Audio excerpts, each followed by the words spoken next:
Hello guys, welcome to the channel Code Easy. और आज इस वीडियो में हम सीखेंगे गिटअप क्या होता है, इसे कैसे यूज़ करते हैं, इसमें अकाउंट कैसे क्रिएट करते हैं गिटअप का, और इसकी क्या ज़रूरत है हमें। तो बेसिकली गिटहब एक कोडिंग रिपोजिटरी है जिसमें कि हम लोग अपना कोड स्टोर करके रखते हैं। जो भी हम डेली कोड करते हैं उसे हम गिटहब पे पुश करते हैं, ताकि कभी हमारा सिस्टम क्रैश हो जाए या फिर सिस्टम ओपन नहीं हो रहा है तो उस टाइम पे क्या हम किसी दूसरे सिस्टम पे अपने कोड का पुल लेके गिटहब से हम आगे की कोडिंग को स्टार्ट कर सकते हैं। तो मोस्टली कंपनीज गिटहब यूज़ करती हैं, और जब भी आप कभी कोई कोडिंग इंटरव्यूज़ के लिए या सॉफ्टवेयर डेवलपमेंट के लिए इंटरव्यूज़ के लिए कभी जाओगे तो ये वाला क्वेश्चन ज़रूर पूछा जाता है कि गिटहब आपने यूज़ किया है या नहीं। तो हम इसे कैसे यूज़ करते हैं, तो सबसे पहले हम लोग क्या करेंगे, गिटहब पे अपना एक अकाउंट बनाएंगे। तो आपके पास एक ईमेल आईडी होना चाहिए, कोई भी हो, किसी भी होस्टिंग का ईमेल आईडी हो आपके पास, वो होना चाहिए जिसमें कि आपके पास ईमेल आ सके। तो हम लोग सबसे पहले github.com ओपन करेंगे। मैंने github.com ओपन कर लिया है। तो यहाँ पे एक राइट मोस्ट पोजीशन पे एक ये साइन अप का लिंक आ रहा है, तो इस पे मैं क्लिक कर दूंगा। अगर आपने कभी गिटअप अकाउंट नहीं बनाया, और एक ईमेल आईडी से केवल एक ही गिटअप अकाउंट बना सकते हो आप, तो यहाँ पे मैं अपनी ईमेल आईडी डाल देता हूँ।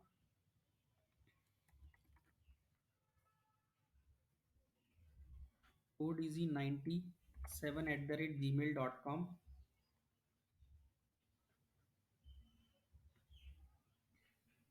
इसको कंटिन्यू कर देंगे।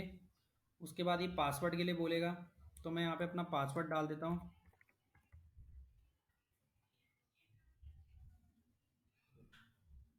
यूज़र नेम, यहाँ पे कोई भी यूज़र नेम आप चूज़ कर सकते हो।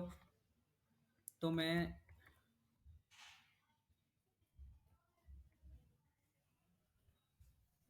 एक यूज़र नेम चूज़ कर लिया है। मैं इसे कंटिन्यू करता हूँ।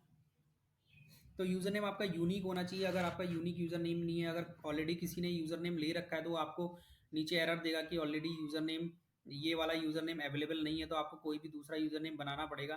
तो इसमें अपडेट्स के बोल रहा है कि आप अपडेट्स की ईमेल रिसीव करना चाहते हो, नहीं करना चाहते हो गिटअप की। तो मैं यहाँ पे नो कर देता हूँ कि बहुत सारी ईमेल्स आती हैं अपडेट्स की, तो मुझे नहीं चाहिए वो। तो यहाँ पे अब एक पजल के लिए बोलेगा। यहाँ पे बेसिकली ये चेक करता है कि कोई बॉट तो नहीं साइन अप कर रहा है। तो एज ए ह्यूमन अगर साइन अप करा तो उसके लिए पजल होती है। तो हम लोग स्टार्ट पजल पे क्लिक करते हैं, और ये मुझसे पूछ रहा है स्पाइरल गैलेक्सी पिक करो। तो मैंने एक इमेज पिक कर ली है यहाँ पे। उसके बाद एक बार और मुझसे ये पूछ रहा है सेम क्वेश्चन, तो मैंने सही कर दिया है और ये सही हो गया है। मैंने राइट ऑप्शन चूज़ किए हैं। अब मैं क्रिएट अकाउंट बटन पे क्लिक कर देता हूँ। पासवर्ड सेव का ऑप्शन आ रहा है ब्राउज़र पे, मैंने सेव कर दिया। अब ये क्या करेगा, आपको एक ईमेल भेजेगा। जो भी आपने ईमेल आईडी डाली थी साइन अप के टाइम पे, उस पे इसने एक कोड भेजा हुआ है। तो मैं जीमेल ओपन कर लेता हूँ अपना।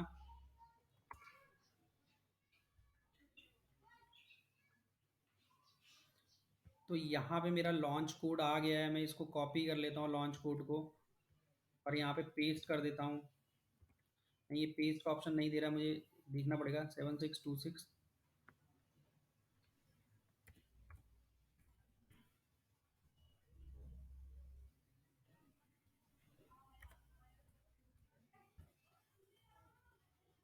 तो ये ऑटोमेटिकली रिडायरेक्ट हो गया है। और यहाँ पे कुछ क्वेश्चन पूछेगा, ये how many team member will be working with you. तो आप कुछ भी जस्ट में भी सेलेक्ट कर सकते हो, या फिर आप 2 to 5 वाला ऑप्शन सेलेक्ट कर सकते हो। आर यू ए स्टूडेंट और ए टीचर, तो आप कुछ भी सेलेक्ट कर लो इसमें। उसके बाद ये what a specific feature are you interested in using. तो कोलैबोरेटिव कोडिंग है, automation, AI, CI C D है। तो मैं पहला वाला ऑप्शन सेलेक्ट कर ले सकता हूँ। उसके बाद मुझे कंटिन्यू कर देना है। कंटिन्यू बटन पे क्लिक कर दिया मैंने।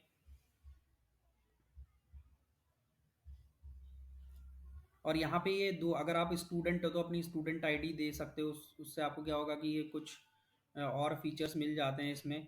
तो मेरे पास तो नहीं है अभी स्टूडेंट आईडी, तो मैं ये कंटिन्यू फॉर फ्री वाला फीचर चूज़ कर लेता हूँ। और ये वेलकम स्क्रीन आ गई है इसकी। मैंने सक्सेसफुली गिटअप अकाउंट अपना क्रिएट कर दिया है, और ये मेरा गिटअप का पेज आ गया। तो मेरा वेलकम पेज आ गया। मैं रिपोजिटरी क्रिएट करूंगा गिटहब में एक, जिसमें कि हम लोग क्या करेंगे, जो भी हम आगे कोड करेंगे वो सारा स्टोर करेंगे उस रिपोजिटरी के अंदर। तो यहाँ पे एक क्रिएट रिपोजिटरी का बटन है, मैं इस पर क्लिक कर देता हूँ। तो ओनर में क्या आएगा, जो आपने यूज़र नेम चूज़ किया था अकाउंट क्रिएट करते टाइम पे, वो आपका ओनर में वो वाला यूज़र नेम आ रहा है। उसके आगे आप लोग क्या करोगे, अपनी कोई भी रिपोजिटरी जो भी आपको लगता है। तो हम लोग अभी फ्लास्क सीखने वाले हैं आगे की वीडियोस में, तो मैं फ्लास्क डाल देता हूँ यहाँ पे। तो इसने नाम ले लिया है। यहाँ पे मैं डिस्क्रिप्शन में वेब डेवलपमेंट डाल देता हूँ। तो ये ऑप्शनल है, मैंडेटरी इनपुट बॉक्स नहीं है ये। इसमें अगर आप ब्लैंक छोड़ना चाहते हो तो ब्लैंक भी रख सकते हो। यहाँ पे पब्लिक और प्राइवेट के ऑप्शन आ रहे हैं। तो यहाँ पे दो ऑप्शन है। तो बेसिकली पब्लिक वो होता है कि अगर मैं कोई कोड अपना इसमें पुश करता हूँ और मैं चाहता हूँ कि कोई भी मेरा कोड देख सके या फिर कोई भी मेरा कोड पुल कर सके या उसे डाउनलोड कर सके, तो मुझे पब्लिक ऑप्शन सेलेक्ट करना पड़ेगा यहाँ पे। जैसे कि मैं वीडियोस बना रहा हूँ और मैं यहाँ पे कोड डालूंगा जो कि आप आप लोग बाद में उसे देख सको वीडियोस में जो भी कोड हम यूज़ करेंगे। तो मैं इसमें पब्लिक ऑप्शन सेलेक्ट करूंगा। प्राइवेट बेसिकली कंपनीज ज़्यादातर इसे यूज़ करती हैं ताकि उनका जो प्रोजेक्ट है वो कोई और ना देख सके, ना डाउनलोड कर सके। केवल जिन लोग को कंपनीज एक्सेस देगी, केवल वही लोग उस रिपोजिटरी को एक्सेस कर पाएँ या वहाँ से कोड डाउनलोड या पुल पुश कर पाएँ। और बेसिकली या फिर आप कोई ऐसा प्रोजेक्ट बना रहे हो जो आप चाहते हो कि ये मैं पब्लिकली एक्सपोज नहीं करना चाहता अभी, तो तब आप प्राइवेट का ऑप्शन सेलेक्ट कर सकते हो। और आई थिंक प्राइवेट वाले ऑप्शन को सेलेक्ट करते हो तो आपको कुछ पे करना पड़ेगा, कुछ डॉलर्स में, गिटअप को। तो मैं अभी पब्लिक ऑप्शन सेलेक्ट करता हूँ। आगे एक रीडमी फाइल है। रीडमी फाइल बेसिकली हम लोग इसलिए ऐड करते हैं कि अगर आप कुछ प्रोजेक्ट बना रहे हो तो वो क्या प्रोजेक्ट है, आप क्या क्या करने वाले हो, या फिर उस प्रोजेक्ट को स्टार्ट कैसे करते हैं। अगर कोई लोकल पे उसे स्टार्ट करना चाहता है प्रोजेक्ट, तो वो सब हम रीडमी फाइल के अंदर लिखते हैं। तो मैं इसे चेकबॉक्स को चेक कर सकता हूँ। ये मैंडेटरी एट्रीब्यूट नहीं है, अगर आप छोड़ना चाहते हो तो इसको छोड़ सकते हो। उसके बाद कुछ नहीं करना है। नीचे क्रिएट रिपोजिटरी का बटन आएगा, वहाँ पे क्रिएट रिपोजिटरी पे क्लिक कर देना है और ये मेरी एक रिपोजिटरी क्रिएट हो गई। ये मेरी रीडमी फाइल है, इसके अंदर आप लिख सकते हो जैसे कि मैंने बताया था, जो भी आप काम कर रहे हो या फिर जिससे भी रिलेटेड आपने रिपोजिटरी बनाई है वो लिख सकते हो, या फिर कैसे आपको स्टार्ट करना है प्रोजेक्ट को वो सब लिख सकते हो यहाँ पे। ताकि दूसरे यूजर को अगर आपकी रिपोजिटरी को से कोड लेके अपने सिस्टम पे रन करना चाहता है तो उसको स्टेप पता होना चाहिए कि वो कैसे रन होगा वाला कोड। तो ये बन गई है यार मेरी रिपोजिटरी, और मैं यहाँ पे कोड ऐड करूंगा। अभी मेरी एक फाइल है इसके अंदर readme.md जो मैंने अभी बनाई थी गिटअप के थ्रू। तो अब हम देखेंगे यदि कंसोल से कैसे हम लोग टर्मिनल के थ्रू कैसे इसमें कोड पुश करते हैं, कैसे पुल पुश करते हैं कोड को। और यहाँ पे ये आप देख रहे हो कि दो तीन ऑप्शन है, HTTPS SSH का ऑप्शन है। तो दो दो तीन ऑप्शन में से कोई सा भी चूज कर सकते हो। एक गिटअप CLI का ऑप्शन है यहाँ पे। तो इन तीनों में से कोई भी ऑप्शन सेलेक्ट कर सकते हैं। URL है, ये बेसिकली यूनिक URL होता है आपकी रिपोजिटरी का। तो इसके थ्रू ही यूजर क्या कर सकता है, आपके कोड को पुल पुल या पुश कर सकता है जिस तरह की भी परमिशन होगी। और डाउनलोड भी कर सकते हैं आपके कोड को, यहाँ से डाउनलोड जिप का ऑप्शन दिया हुआ है। तो आगे देखते हैं। तो ये तरीका है, इस तरह से आप एक बार अपनी गिटहब रिपोजिटरी बना लोगे। उसके बाद आगे जब हम कोड करेंगे तो उसमें हम देखेंगे कि कैसे कैसे हम लोग कोड को पुश करते हैं, पुल करते हैं। तो उस टाइम पे मैं आपको बताऊंगा तो इसको कैसे सेट करना है। गिटहब का अकाउंट क्रिएट कर लिया, उसमें एक रिपोजिटरी भी ऐड कर ली है। तो अब हम क्या करने वाले हैं कि बेसिकली हमारा जो ये फोल्डर क्रिएट हुआ है, यहाँ पे हमने फ्लास्क का एक फोल्डर बनाया था, तो वो जो क्रिएट हुआ है उसको हम क्या करेंगे, क्लोन करेंगे। या फिर आप बोल सकते हो कि अगर आपको अपना गिटअप से क्लोन करना है प्रोजेक्ट को, कि या किसी और के अकाउंट से भी आपको क्लोन करना है जिसका कि पब्लिक रिपोजिटरी है, और उस रिपोजिटरी को क्लोन करना चाहते हो, तो ये मेरी एक रिपोजिटरी है फ्लास्क नाम से। तो मैं इसको अब क्लोन करूंगा। तो क्लोन करने के लिए क्या करना है, यहाँ पे एक ग्रीन कलर का बटन है, इसमें कोड लिखा हुआ है, उस पर क्लिक करना है। एक नीचे पॉपअप ओपन होगा, उसमें तीन ऑप्शन है, HTTPS SSH और गिटअप CLI। तो पहले मैं HTTPS वाला मेथड बता देता हूँ। तो यहाँ से ये वाला जो URL है इसको कॉपी कर लेना है। इसको आप कॉपी करोगे, अपना टर्मिनल ओपन करना है, या फिर जिस भी लोकेशन पे आपको प्रोजेक्ट को रखना है तो वो लोकेशन, वो फोल्डर लोकेशन ओपन कर लो। तो मैं ज़्यादातर अपने प्रोजेक्ट को होम स्पेस के अंदर एक मैंने प्रोजेक्ट फोल्डर बना रखा है, तो मैं वहाँ पे रखता हूँ। या फिर आप डॉक्यूमेंट्स के अंदर क्या कर सकते हो, अपने प्रोजेक्ट को रख सकते हो। डॉक्यूमेंट्स के अंदर मैंने होम स्पेस का एक फोल्डर बनाया हुआ है, उसके अंदर मैंने एक प्रोजेक्ट का फोल्डर बनाया हुआ है। और इस फोल्डर के अंदर मैं क्या करूंगा, राइट क्लिक करके ओपन इन टर्मिनल का ऑप्शन है, ये सेलेक्ट करूंगा। तो जैसे ही मैं ये सेलेक्ट करूंगा मेरा टर्मिनल ओपन हो जाएगा उस लोकेशन के लिए।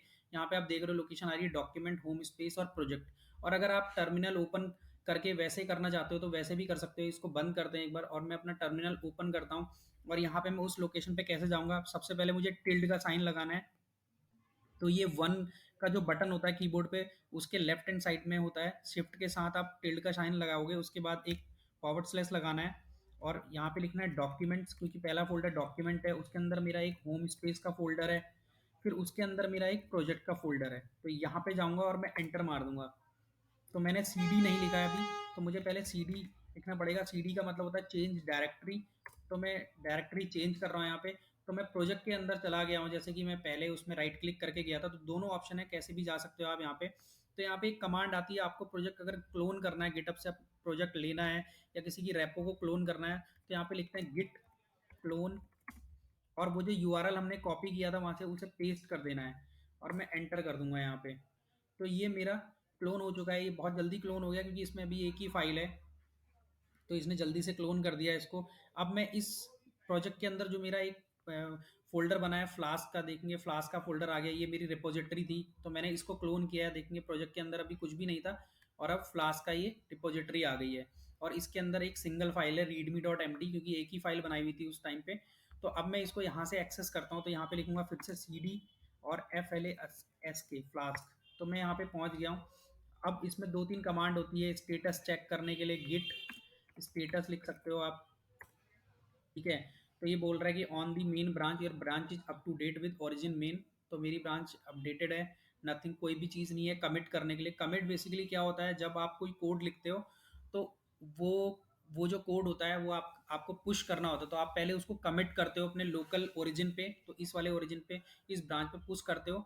उसके बाद वो कोड कमिट होता है आपकी मेन रिपोजिटरी पे, मेन रिपोजिटरी पे पुश होता है। तो दो तरह की चीज़ होती है, एक कमांड होती है गिट रिमोट -v, तो इसमें देखेंगे आप ओरिजिन ओरिजिन करके आ रहे हैं, और दो यूआरएल आ रहे हैं इसमें, http://github.com कोड 97 flask.git, तो ये आपकी रिपोजिटरी का यूआरएल है। फैच और पुश, तो इसमें आप फैच कर सकते हो, वहाँ से पुल ले सकते हो नए कोड को, अगर किसी ने कोड पुश किया है, और यहाँ से आप पुश कर सकते हो, अपने कोड को पुश कर पाओगे अपनी रिपोजिटरी में, जो भी नया कोड होगा उसको कमिट करोगे, पुश करोगे। तो कमिट करने के लिए क्या है बेसिकली, जैसे कि मैं अब क्या करता हूँ, अपना VS कोड एडिटर जो हमने वीडियो पिछली वाली वीडियो में इंस्टॉल किया था, उसको मैं ओपन कर लेता हूँ VS कोड को, और यहाँ से भी सर्च करके ओपन कर सकते हो VS कोड को, यहाँ पे VS कोड लिखोगे तो ये ओपन हो जाएगा, ठीक है। तो मैंने VS कोड ओपन कर लिया है। तो VS कोड ओपन करने के बाद क्या करता हूँ, मैं फाइल पे जाता हूँ, ओपन फोल्डर पे जाता हूँ, ठीक है। तो मुझे कहाँ पे जाना है, डॉक्यूमेंट के अंदर, मैंने कहाँ बनाया था, होम स्पेस के अंदर, प्रोजेक्ट के अंदर, और फ्लास्क, तो मैं इसे ओपन कर लेता हूँ इस फोल्डर को, और मैं अपनी readme.md वाली जो फाइल है उसमें कुछ ऐड कर देता हूँ नया,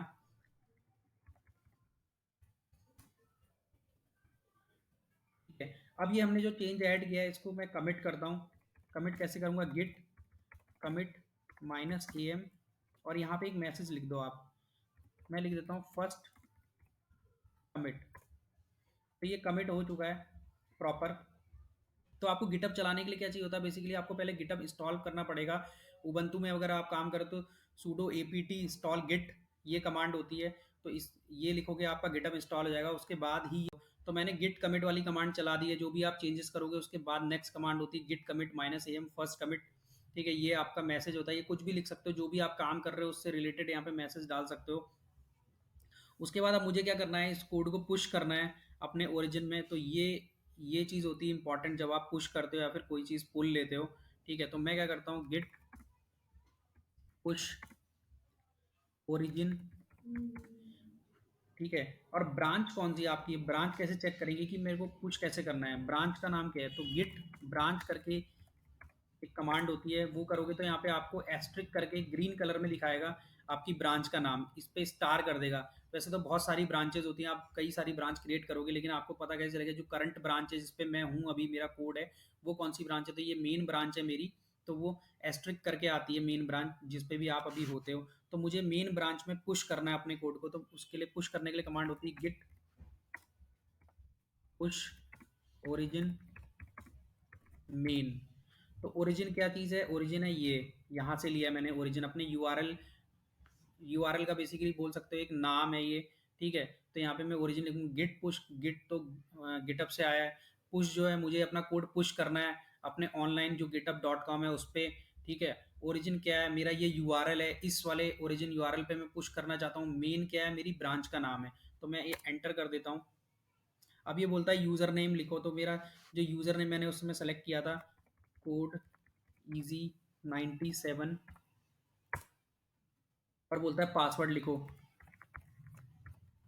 तो जो भी आपने गिटअप का अकाउंट बनाते टाइम पे जो पासवर्ड लिखा था, वो पासवर्ड यहाँ पे ऐड करना पड़ेगा। इसने कुछ एरर दे दी, बोला authentication failed, currently recommended modes of authentication तो ये क्या बोल रहा है बेसिकली, यूजर नेम आपने सही डाल दिया था, पासवर्ड भी सही डाल दिया था।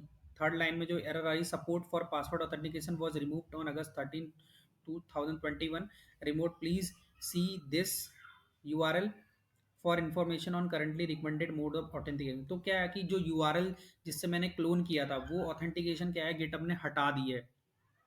ठीक है, गिटहब वो हटा चुका है। वो बोलता है कि आप ना एसएसएच वाली ऑथेंटिकेशन यूज करो, आप एसएसएच के थ्रू सारा काम करो। तो ये एसएसएच ये वाला ऑप्शन है, तो कह रहा है कि इस वाले यूआरएल से आप काम करो। ठीक है, तो चलो अब देखते हैं यार, वो तो चल नहीं रहा है एचटीटीपीएस वाला, तो हम लोग क्या करेंगे, एसएसएच को एक बार कॉन्फ़िगर करते हैं। वो तो मैंने आपको बताने के लिए एक बार किया था कि यूआरएल से कैसे हम क्लोन करते हैं या फिर किस तरह से वो चलता है। ठीक है, तो इसको सेट करने के लिए थोड़ा सा हमें काम करना पड़ेगा।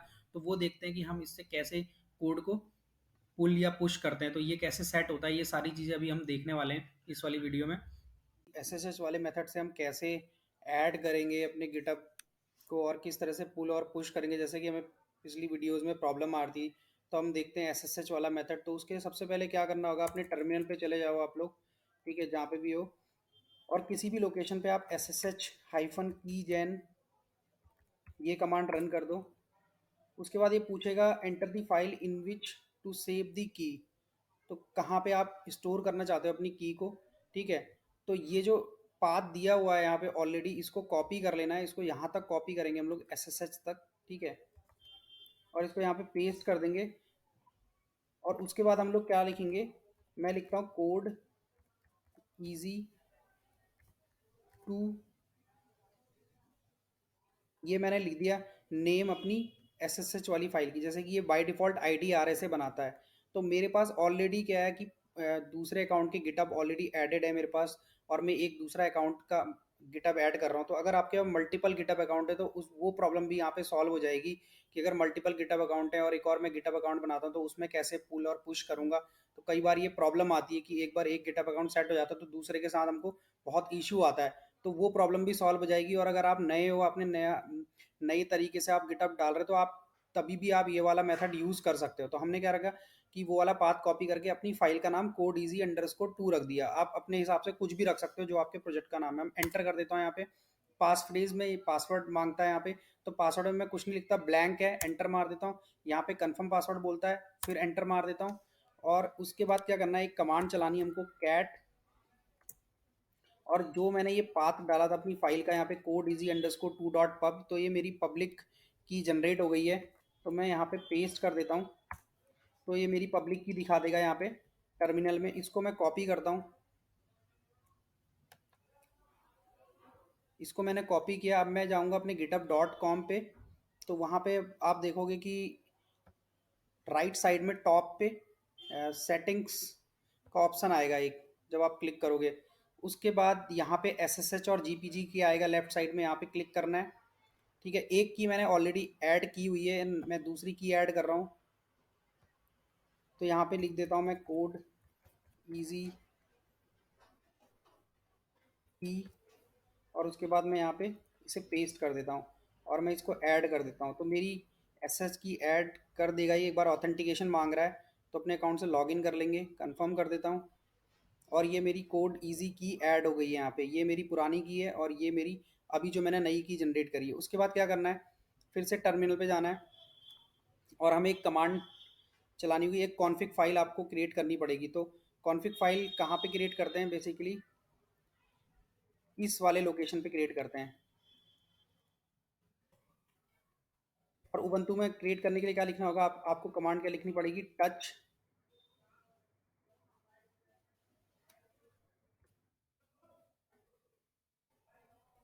मैं एक बार दिखा देता हूँ मैंने कॉन्फ़िग फाइल कहाँ पे क्रिएट की हुई है। तो मैं एक सीडी करता हूँ इसको, और उसके बाद मैं जाता हूँ लोकेशन पे, सीडी मैंने ये लिखा है। उसके बाद मैं इसको एंटर मारता हूँ तो मैं एसएसएच वाली डायरेक्टरी पे चला गया हूँ। अब मैं यहाँ पे एलएस करता हूँ तो यहाँ पे दिख रहा होगा मैंने यार कॉन्फ़िग की एक फ़ाइल ऐड करी हुई है। तो आपको भी ऐसी कॉन्फ़िग की फ़ाइल ऐड करनी है तो सेम यही वाली सीडी वाली कमांड चला लोगे आप। उसके बाद आप एसएसएच के आगे यहाँ पे आपको लिखना है TOUCH टच और कॉन्फ़िग। तो ये आप एंटर मारोगे, ये आपकी कॉन्फ़िग फाइल क्रिएट कर देगा। मैंने ऑलरेडी क्रिएट की हुई है तो मैं यहाँ पे क्रिएट नहीं कर रहा हूँ। तो टच कमांड होती है फाइल क्रिएट करने के लिए उबंटू में। उसके बाद क्या करना है, आप इस फाइल को खोल लोगे। ओपन करना है इस फाइल को, तो उसके लिए आप नैनो या जी एडिट कोई भी यूज़ कर सकते हो। आप सूडो नैनो भी लिख सकते हो, सूडो जी एडिट भी लिख सकते हो, और अपनी फाइल का नाम लिखना है उसके बाद यहाँ पे। तो मैं कॉन्फ़िग लिखता हूँ, तो ये ऐसे करके कंसोल में खोल देगा मेरी फाइल को। नैनो एडिटर में ये इसको खोल दिया इसने, मैंने ऑलरेडी अकाउंट ऐड किया हुआ है। जैसे कि मैं 2 अकाउंट चला रहा हूँ, एक मेरा ये वाला अकाउंट है, ठीक है, तो इसको मैंने अकाउंट 1 किया है, हैश इसमें कमेंट करने के लिए हैश यूज़ करते हैं। उसके बाद मेरे को होस्ट लिखना है github.com, और होस्ट नेम में लिखना है github.com, और उसके बाद आइडेंटिटी फाइल मेरे को वो पब्लिक फाइल का पाथ दे देना है। तो पब्लिक फाइल कहाँ पे पड़ी होती है, हमारी एसएसएच के अंदर पड़ी होती है, हम वहीं पे जनरेट करते हैं सारी पब्लिक फाइल, एसएसएच की जैन से जो जनरेट होती है। तो उसको मेरे को फाइल का नाम दे देना, .pub एक्सटेंशन नहीं लगाना है इसमें। और जो होस्ट होता है वो क्या होता है, यूनिक होना चाहिए। तो मैंने एक अकाउंट के लिए तो लिखा है github.com, और दूसरा जो मैंने अकाउंट, और जो मेरा दूसरा वाला अकाउंट है उसके लिए मैंने क्या लिखा हुआ है, github.com-code easy। तो ये वाली चीज़ जो है, होस्ट वाली चीज़, ये यूनिक होनी चाहिए। उसके बाद होस्ट नेम में सेम github.com रखेंगे हम लोग, और आइडेंटिटी फाइल भी चेंज होगी। आइडेंटिटी फाइल सबकी अलग अलग होती है, तो ये मैंने code easy underscore R S ऐसे करके बनाई थी, तो मैंने इसके लिए ये रख दिया है। तो अभी जो मैंने फाइल बनाई है उसका क्या वो देखते हैं। अब तीसरा वाला जो अभी मैंने की बनाई थी, अगर नया आपको ऐड करना है तो आप ऐसे कॉन्फ़िग फाइल क्रिएट कर लोगे। ये वाली सेटिंग्स को कॉपी कर लेते हैं, ठीक है, और नीचे जाके इसमें मैं नीचे आ जाता हूँ, और मैं इसको पेस्ट कर दूंगा यहाँ पे। ये मेरा अकाउंट 3 है। ऐसे आपको ऐड करना है नया अकाउंट। अगर आपने एक भी ऐड नहीं किया तो इस तरह से आप ऐड कर सकते हो। इसका नाम मैंने कोड ईजी की रख देता हूँ, इसका नाम कोड ईजी की। होस्ट नेम में github.com रख दिया मैंने, और code easy underscore R S A. तो हमने अपनी फाइल का नाम क्या बनाया था, एक बार मैं चेक कर लेता हूँ। यहाँ पे मैंने कोड ईजी अंडरस्कोर 2 बनाया था, मैंने अपनी फाइल का नाम। जैसे यहाँ पे मैंने ये कोड ईजी अंडरस्कोर 2 लिखा हुआ है यहाँ पे, ये तो ये याद रखना है। तो यही वाली नेम वहाँ पे हम कॉपी कर देंगे फाइल नेम में। तो मैं एल एस करके दिखाता हूँ। तो कोड ईजी अंडरस्कोर 2 मेरा यहाँ पे देखो, एक ये जनरेट हो गया, और एक कोड ईजी 2 ये पब्लिक की जनरेट हो गई है मेरी। तो मैं दोबारा से नैनो कॉन्फ़िग करता हूँ और वो खोल लेता हूँ। उसके बाद मैंने को क्या करना है, यहाँ पे कोड ईजी अंडरस्कोर 2 करना है इस वाली चीज़ को, तो अंडरस्कोर आर एस से, क्योंकि मैंने अपनी फाइल का नाम अंडरस्कोर 2 रखा है, कोड ईजी अंडरस्कोर 2। तो मैं इसको अंडरस्कोर 2 कर लेता हूँ। तो ये मेरी सेटिंग्स हो गई है अकाउंट 3 के लिए, ठीक है। तो इस तरह से एक नया अगर आपको ऐड करना है तो इस तरह से एक नया ऐड करते हैं। ये पूरा ब्लॉक है, सेम कोड कॉपी पेस्ट करना है आपको, और कंट्रोल एस और कंट्रोल एक्स करेंगे बाहर जाने के लिए। पहले कंट्रोल एस करेंगे, उससे सेव हो जाएगा, और कंट्रोल एक्स करेंगे, बाहर आ जाएंगे इसमें, ठीक है। उसके बाद हमको क्या करना है, सबसे पहले हम क्या करते हैं, प्रोजेक्ट को क्लोन करेंगे। अब एस एस एच हमारा ऐड हो चुका है, हमने वहाँ भी ऐड कर दिया, और हमने कॉन्फ़िगरेशन भी बना दी है कॉन्फ़िग फाइल के अंदर। अब क्या करना है हमें, ये पुराना वाला प्रोजेक्ट है, इसको मैं डिलीट मार देता हूँ अभी, ठीक है। यहाँ पे जाता हूँ, यहाँ पे कोई प्रोजेक्ट ओपन है नहीं अभी मेरे पास। मैं गिटअप में जाता हूँ, दोबारा से इसको ओपन करता हूँ। ये मेरे प्रोजेक्ट का लिंक है। अब मैं जो एस एस एच वाला लिंक है उसे कॉपी कर लूँगा, और फिर से मैं गिट क्लोन वाली कमांड लिखता हूँ, गिट क्लोन, और यूआरएल डाल देता हूँ। तो मुझे क्या है, पहले पाथ पे जाना पड़ेगा, तो उसके लिए मुझे सी डी टिल्ड का sign / documents home space project, इस वाले फोल्डर पे मुझे क्लोन करना है अपना। तो क्या लिखूंगा, दोबारा से वही गिट क्लोन वाली कमांड लिख दूंगा, और ये क्लोन हो रहा है, क्लोन हो गया मेरा ये प्रॉपर। उसके बाद मैं क्या करूँगा, इसमें कुछ चेंजेस करके फिर पुश करके देखते हैं कि चेंज करके पुश हो रहा है कि नहीं हो रहा है। तो मैं अपने प्रोजेक्ट पे चला जाता हूँ। मेरा प्रोजेक्ट ये है फ्लास, इसको इंपोर्ट कर लेता हूँ मैं अपने एडिटर में। इंपोर्ट हो गया है, readme.md एक ही फाइल हमने बनाई थी। तो यहाँ पे मैं एक नई लाइन लिख देता हूँ, न्यू चेंज एडेड। तो ये ग्रीन से दिखाता है, अगर कोई भी नया चेंज करोगे, गिट अगर आपके सिस्टम में प्रॉपर्ली कॉन्फ़िगर्ड है तो ये ग्रीन से दिखाएगा जो भी नया चेंज करोगे फाइल के अंदर। उसके बाद क्या करते हैं, सबसे पहली कमांड है गिट स्टेटस करते हैं हम लोग। ये बताता है कि कौन कौन सी सी डी फ्लास्क। अब अपने फ्लास्क वाले प्रोजेक्ट में चले जाएंगे पहले, फिर करेंगे गिट स्टेटस। तो यहाँ पे दिखा रहा है एक फाइल मॉडिफाई की है मैंने, कुछ चेंज किया है उसमें। तो कमिट कर लेता हूँ, गिट कमिट -am, और यहाँ पे कमिट का मैसेज होता है, न्यू चेंजेस डन लिख देता हूँ मैं। यहाँ पे कुछ भी मैसेज, जो भी आप काम कर रहे हो उससे रिलेटेड मैसेज डाल सकते हो। तो मैंने कमिट कर दिया। अब मैं गिट पुश ओरिजिन, ओरिजिन क्यों लिखता हूँ उसके लिए देखो आप कैसे चेक कर सकते हो। गिट रिमोट -v करोगे तो यहाँ पे दिख रहा है यार कि ओरिजिन जो है वो ये यूआरएल है, यहाँ से मैंने कोड पुल किया था, मतलब कोड को क्लोन किया था, तो इसी पे मेरे को पुश करना पड़ेगा। तो तो क्या लिखूंगा, गिट, तो क्या है, गिट, गिट है जो आपका जिस पे आप काम कर रहे हो। गिट पुश क्या है, कमांड है जो कि क्या है, कोड को पुश करती है रिमोट पे। ओरिजिन क्या है आपका, वो यूआरएल है। और मेन क्या है, आपकी ब्रांच है, जिस ब्रांच पे अभी करंटली आप हो। तो अभी मैं दिखाऊंगा कौन सी ब्रांच पे हूँ मैं, कैसे देख सकते हैं। तो मैंने ये पुश किया, अभी भी परमिशन डिनाइड बोल रहा है। ऐसा क्यों बोला इसने? तो इस वाली प्रोसेस में भी क्या कर रहा है, गिट पुश जब मैं कर रहा हूँ तो ये अभी भी परमिशन की एरर दे रहा है मुझे यहाँ पे। तो ये इशू क्यों आ रहा है, इसके लिए क्या करेंगे हम लोग, एक बार मैं पूरी ना एरर को आपकी ना रिजॉल्व करते हुए चल रहा हूँ, इसलिए मैं इतना लंबा खींच रहा हूँ इस चीज़ को। ठीक है, कि अगर आपको इस तरह की एरर आती है तो आप रिजॉल्व कर पाओ इजीली। तो मैंने अपने क्या कर दिया, प्रोजेक्ट को दोबारा से डिलीट कर दिया है और इसको मैं क्लोज कर देता हूँ, क्लोज फोल्डर कर देता हूँ। और दोबारा से मैं टर्मिनल पे जाता हूँ और मुझे दोबारा क्लोन करना है अपना प्रोजेक्ट। तो मैं क्या करता हूँ, C D dash dash C D forward / उसके बाद दोबारा से मैं अपने डायरेक्टरी में जाऊँगा, डॉक्यूमेंट्स, होम स्पेस, प्रोजेक्ट, यहाँ चला गया। अब मेरे को क्लोन करना है तो क्लोन वाली मैं कमांड लिख लेता हूँ, गिट क्लोन, ये यूआरएल था। तो यहाँ पे क्या करना है, इसके आगे जहाँ पे आपने git@github.com लिखा है, इसके आगे हाइफन करके जो आपने कॉन्फ़िग में लिखा था, मैं दिखाता हूँ एक बार कॉन्फ़िग आपको खोल के।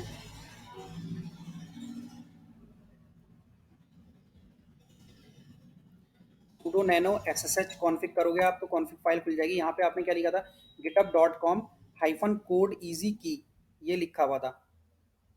ठीक है, इसको कॉपी कर लो यहाँ से। और यहाँ पे जब क्लोन करेंगे हम लोग तो github.com के बाद हाइफन, यहाँ पे हाइफन करके वो नाम ऐड कर देना है, कोड इजी की, ये इस तरह से। और फिर उसके बाद क्लोन करना है, तभी इसको पता चलेगा कि मुझे कौन सी की असाइन हुई है, क्योंकि वैसे तो मल्टीपल कीज़ है, मल्टीपल अकाउंट मैंने ऐड किए हैं। तो अगर आप ऐसे बिना इसके क्लोन करोगे तो उसको पता नहीं चलेगा कि कौन से अकाउंट से मुझे क्लोन करना है। तो इस तरह से क्लोन करेंगे इसको। ठीक है, ये क्लोन हो चुका है। अब एक बार अपने प्रोजेक्ट फोल्डर में चले जाते हैं, सी डी फ्लास्क करके मैं प्रोजेक्ट में चला गया। उसके बाद मेरे को क्या करना था, चेंजेस करूंगा मैं थोड़े से इसमें, इसको एडिटर में ओपन कर लेता हूँ एक बार। प्रोजेक्ट में जाके फ्लास्क एडिटर में इसको ओपन कर लेंगे। उसके बाद इसके में एक फाइल बनी हुई है तो उसी में हम लोग, लिखता हूँ यहाँ पे न्यू चेंज एडिट, इसको सेव कर देता हूँ। और यहाँ पे देखते हैं हम लोग गिट क्या करते थे, गिट स्टेटस चलाते थे। ठीक है, तो ये गिट ब्रांच कमांड होती है, इससे पता चलेगा कि आप कौन सी ब्रांच में, करंटली मेन ब्रांच में हो। और गिट रिमोट -v एक ये कमांड होती है, इससे रिमोट क्या क्या एडेड है आपका वो पता चलेगा, रिमोट यूआरएल कौन सा है और उसका नाम किस नाम से असाइन किया हुआ है। तो अब हम पुश कर देते हैं, गिट कमिट करते हैं पहले, गिट कमिट -am, और यहाँ पे लिख देता हूँ चेंजेस डन, ये मेरा मैसेज है, कमिट कर दिया मैंने। अब मेरे को पुश करना है, गिट पुश, यूआरएल मेरा ओरिजिन नाम से है और ब्रांच का कौन सी है, मेरी मेन ब्रांच है। तो गिट पुश ओरिजिन मेन कर दिया मैंने। तो ये मेरा कोड सक्सेसफुली पुश हो चुका है। अब मैं क्या करता हूँ, एक बार github.com खोलता हूँ और यहाँ पे रिफ्रेश करूँगा मैं। तो यहाँ पे नो चेंज एडिट करके जो मैंने किया था, स्पेलिंग गलत हो गई है, नो चेंज एडिट, तो ये मेरा आ चुका है। तो इस तरह से अगर आपके पास मल्टीपल अकाउंट्स हैं तब भी आप क्या कर सकते हो, गिटअप चला सकते हो, हैंडल कर सकते हो अपने गिटअप को। तो बेसिकली आपको क्या वर्क करना होता है, कॉन्फ़िग फाइल बनानी होती है, उसके अंदर प्रॉपर अकाउंट्स मेंशन करने होते हैं, की मेंशन करनी होती है, एस एस एच की जैन चलाना होता है, उससे की जनरेट होती है, उसे यहाँ जाके सेटिंग्स फाइल में ऐड करते हो। तो उसके बाद वो की फिर ऐड हो जाती है यहाँ पे और ये मैप हो जाता है अकाउंट आपके लोकल से। तो इस तरह से हम पूरा ये करेंगे। अब आगे की वीडियोस में देखेंगे यार किस तरह से हम लोग पुश करना देख लिया हमने, कमिट देख लिया, फिर हम पुल करते हैं अपडेट्स को, वो हम आगे जब कोड करेंगे तो तब देखेंगे किस तरह से पुल किया जाता है कोड को। तो यही था यार गिटअप में। बाकी मैं और कुछ कमांड्स लेके आऊँगा नेक्स्ट वीडियो में, गिटअप में कौन कौन सी कमांड्स होती हैं, किस कमांड से क्या होता है। बाकी अगर आपको वीडियो अच्छी लगी हो तो प्लीज़ लाइक करना, ज़्यादा से ज़्यादा शेयर करना, सब्सक्राइब करना। Thank you so much for watching.